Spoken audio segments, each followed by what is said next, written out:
नमस्कार दोस्तों, मैं doctor Ashok Kumar, assistant professor in chemistry, SPC government college Ajmer से आज आपके लिए बीएससी पार्ट 1 में सॉल्यूशंस का एक कॉलिगेटिव प्रॉपर्टी है परासरण या ऑस्मोसिस, वो आज हम पढ़ेंगे।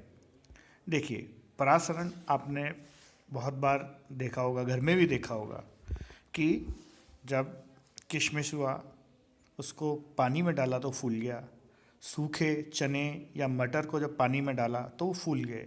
तो ये क्या प्रोसेस हुआ, इसे कहते हैं ऑस्मोसिस। अब ऑस्मोसिस कैसे हुआ, इसके अंदर क्या क्या चीज़ हुई, यह हम विस्तार से पढ़ते हैं। देखिए, ऑस्मोसिस दो विलियनों में होता है। अब दो विलियन एक मेम्ब्रेन यानी अर्धपारगम्य झिल्ली से जुड़े होते हैं, पृथक होते हैं। तो इसमें विलायक के अणु कम सांद्रता विलयन से अधिक सांद्रता विलयन की ओर जाते हैं। तो विलायक यानी सॉल्वेंट, अगर हम एक पानी कह रहे हैं और सॉल्ट कह रहे हैं तो पानी क्या हुआ, विलायक हुआ, और जो उसके सॉल्ट के साथ पानी डाला वो क्या हुआ, विलयन हो गया। तो विलायक से कम सांद्रता वाले विलायक से अधिक सांद्रता वाले विलयन की ओर जाते हैं। पर ये होता किसके थ्रू है, एक अर्धपारगम्य झिल्ली के द्वारा। तो हम ये कहें एक अर्धपारगम्य झिल्ली द्वारा विलायक अणुओं का कम सांद्रता वाले विलयन से अधिक सांद्रता वाले विलयन की ओर गमन या मूवमेंट को परासरण यानी ऑस्मोसिस कहते हैं। यदि शुद्ध विलायक किसी भी सांद्रता वाले विलयन को एक अर्धपारगम्य झिल्ली से पृथक कर दें तो शुद्ध विलयन के अणु विलयन की ओर जाते हैं, परासरण करते हैं, मूव करते हैं। इसे हम परासरण कहते हैं। तो इसको किस प्रकार कहा जा सकता है, ये देखिए। यदि किसी शुद्ध विलायक अथवा तनु विलयन, शुद्ध विलायक या तनु विलयन की एक अर्धपारगम्य झिल्ली द्वारा एक सांद्र विलयन से पृथक किया जाता है, सांद्र विलयन से पृथक किया जाता है, तो इसमें विलायक यानी सॉल्वेंट के जो मॉलिक्यूल्स हैं वो किधर मूव होंगे, अणु हैं वो किधर मूव होंगे, सांद्र विलयन की ओर गमन करेंगे। इसे हम ऑस्मोसिस कहेंगे, जो हम इस प्रकार से दर्शा सकते हैं। देखिए, ये दोनों हैं, ये एक स्टेज ए है और ये एक स्टेज बी है। तो हमने इसमें देखा विलायक और विलयन, ये दो चीज़ें, विलायक और विलयन। अब विलायक सॉल्वेंट शुद्ध, ये वाटर भी हो सकता है, विलयन इसकी कंसंट्रेशन ज़्यादा होती है। अब क्या होगा कि ए से बी की तरफ मूव करेंगे, ए से बी की तरफ मूव करेंगे, कम सांद्रता से अधिक सांद्रता की ओर एक अर्धपारगम्य झिल्ली द्वारा के बीच से रास्ते से। इसमें एक चीज़ होती है कि जो सॉल्यूट होता है देखिए विलायक और विलयन, तो इसके अंदर जो सॉल्यूट होता है वो इससे पार नहीं जा सकता इस अर्धपारगम्य झिल्ली द्वारा, पर विलायक जा सकता है विलयन की तरफ, और इससे जाते हुए देखेंगे कि ये बी का जो है लेवल वो क्या हो जाएगा, ज़्यादा हो जाएगा। तो ये हुआ ऑस्मोसिस, तो इसे कहेंगे ऑस्मोसिस। तो इसको हमने इसमें डिटेल से कहा है कि एक अर्धपारगम्य झिल्ली से तात्पर्य ऐसी झिल्ली से है जिससे विलायक के अणु तो आर पार जा सकते हैं, लेकिन विलेय यानी सॉल्यूट के कण उसमें से नहीं जा सकते। उदाहरण के लिए यदि एक पात्र के बीचों बीच हम एक अर्धपारगम्य झिल्ली लगा दें और उसके ए भाग में शुद्ध जल भर दें, बी भाग में शर्करा का घोल का बराबर आयतन डाल दें, तो शुद्ध विलायक भाग ए से बी की ओर गमन करेगा। कुछ पश्चात जो भाग बी है उसमें द्रव्य की सतह ऊपर की ओर चली जाएगी।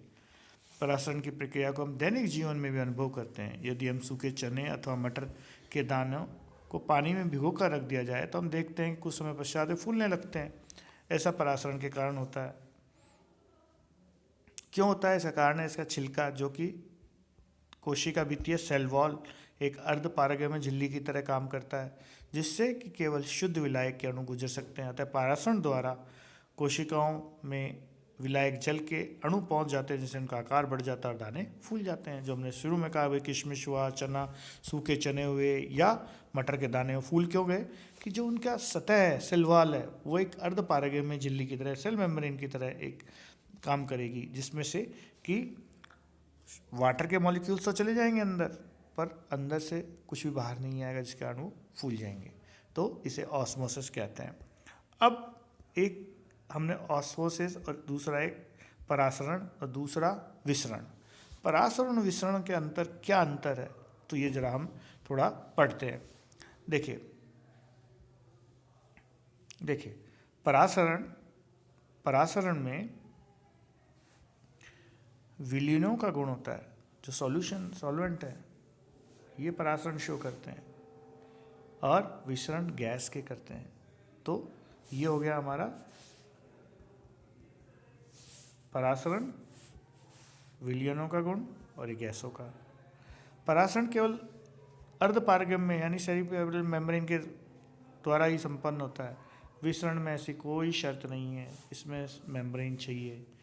परासरण में विलायक के अणु निम्न सांद्रता से उच्च सांद्रता के विलयन की ओर मूव करते हैं, जो इसमें ऐसा नहीं है। इसमें उल्टा होता है कि गैस के जो अणु होते हैं उच्च घनत्व से निम्न घनत्व की ओर गति करते हैं। परासरण कभी भी गैसों में नहीं होता। विसरण कभी कभी विलायकों में भी हो सकता है। परासरण की प्रक्रिया में केवल विलायक के अणु ही गति करते हैं। विलेय के अणु अर्धपारगम्य झिल्ली से नहीं जा सकते, जैसा हमने पहले कहा। पर विसरण विलयनों में होता है, तो उस प्रक्रम में विलायक और विलेय के दोनों के अणु गति करते हैं। तो यानी दोनों पार्टिसिपेट करते हैं। यहाँ से विलायक सॉल्वेंट काम करता है। तो ये डिफरेंस हुआ परासरण और विसरण का। अब जरा हम डेमोस्ट्रेशन देखते हैं इसका, परासरण का प्रयोगशाला में प्रदर्शन, किस तरह से ये प्रदर्शन हो सकता है। तो देखिए, इस चित्र के माध्यम से प्रदर्शित करते हैं हम, इस चित्र के माध्यम से। तो अब देखिए, हमने क्या किया कि परासरण की प्रक्रिया को प्रयोगशाला में प्रदर्शित करने के लिए एक थिसिल फनल ली, उसके मुंह पे एक जानतव्य झिल्ली चढ़ा दी जो मेम्ब्रेन है, और उसे उल्टा करके उसमें शक्कर, इसको यहाँ एक देखिए ये झिल्ली लगा दी मेम्ब्रेन, और इसके अंदर से हमने शक्कर शुगर सॉल्यूशन का भर दिया। भरने के बाद इसे एक प्योर वाटर, स्वच्छ वाटर के, ये बीकर है, इस बीकर में हमने इसको रख दिया उल्टा इसको। अब देखेंगे कि हमने कहा कि जो जल है, विलायक है, ये इसके अंदर प्रवेश करना शुरू कर जाएंगे। विलायक के अणु विस्तृत होकर थिसिल कप में चले जाएंगे, और इसकी हाइट वो बढ़ जाएगी, चेंज हो जाएगी। हाइट जो पहले थी उससे चेंज हो जाएगी। तो ये ऑस्मोसिस का लेबोरेटरी प्रोसेस है कि ऑस्मोसिस को लेबोरेटरी में किस तरह से हम प्रदर्शित करते हैं। तो ये हुआ हमारा ऑस्मोसिस को। तो हमने ऑस्मोसिस में दो चीज़ देखी आज। पहले ऑस्मोसिस की परिभाषा, दूसरा ये देखा कि ऑस्मोसिस के लिए क्या दो चीज़ ज़रूरत होते हैं, या तो कम सांद्रता वाला सॉल्वेंट और अधिक सांद्रता वाला सॉल्वेंट, या प्योर सॉल्वेंट और दूसरा एक सॉल्वेंट जिसकी सांद्रता ज़्यादा है। दूसरा, वो दोनों सेपरेट होते हैं सेमी परमेबल मेम्ब्रेन से। ये मेम्ब्रेन हुई, तो इसमें विलायक के अणु विलयन की ओर मूव करेंगे, विलायक के अणु विलयन की ओर मूव करेंगे।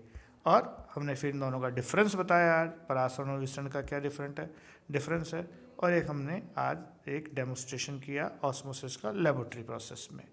तो आज यहीं इसी के साथ हम कक्षा को समाप्त करते हैं। नेक्स्ट कक्षा में हम ऑस्मोसिस के बारे में, इसके प्रायोगिक एक्सपेरिमेंट्स के बारे में और ज्ञात करेंगे। धन्यवाद।